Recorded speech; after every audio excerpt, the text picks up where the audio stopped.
Tuklasin at kilalanin ang kultural na pamana ng ating kasaysayan sa Quiapo, Maynila.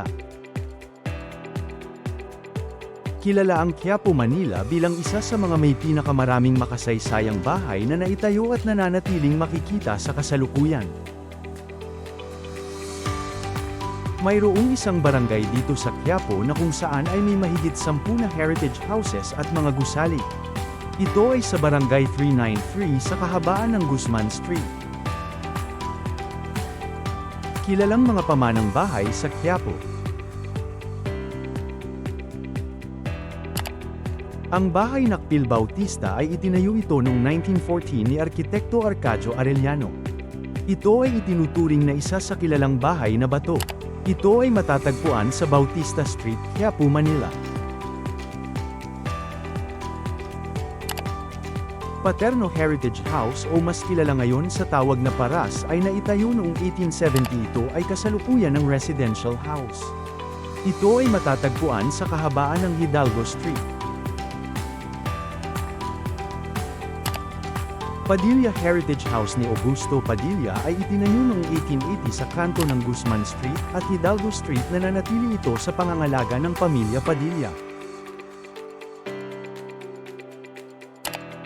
Ang Ocampo Santiago Heritage House ay tinayo noong 1850 ni Don Pablo Ocampo. Ito ay nagsilbi ding Conservatory of Music ng Universidad de Manila. Ito ay nasa kalye Hidalgo Street.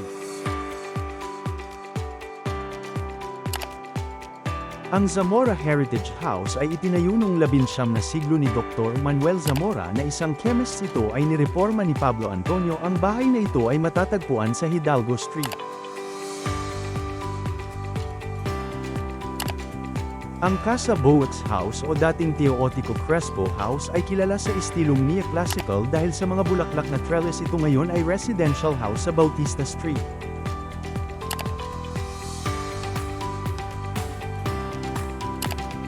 Ang Jena 2 House Titanyag noon bilang puok ng mga mararangyang salo-salo. Ito ngayon ay ginagamit para sa mga boarders na seaman para pahingahan. Matatagpuan din ito sa Hidalgo Street.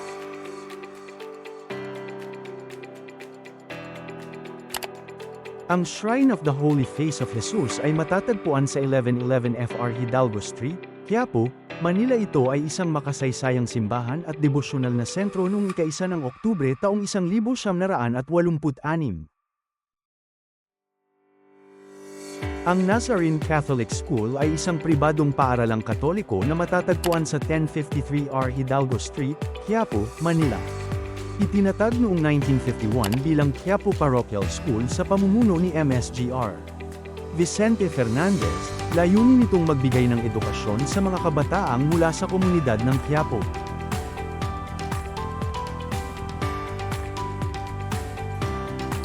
Si Congressman Attorney Joel Chua, ang kinatawan ng 3rd District ng Maynila, ay nagpanukala ng isang makasaysayang hakbang upang protektahan at buhayin ang kultura ng Quiapo sa pamamagitan ng House Bill 3750, na layuning ideklara ang lugar bilang isang National Heritage Zone.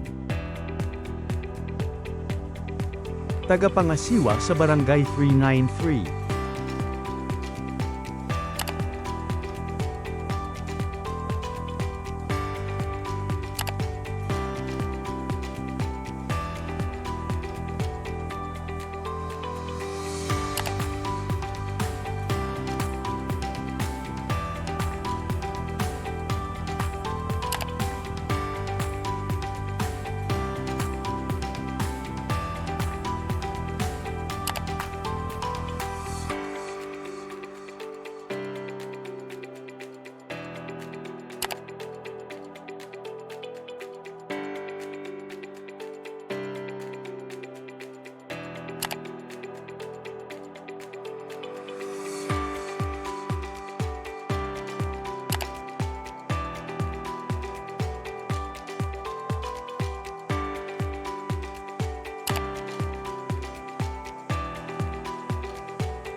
Halina't maging bahagi ng aming kwento ng pananampalataya, pag-asa, at pamana.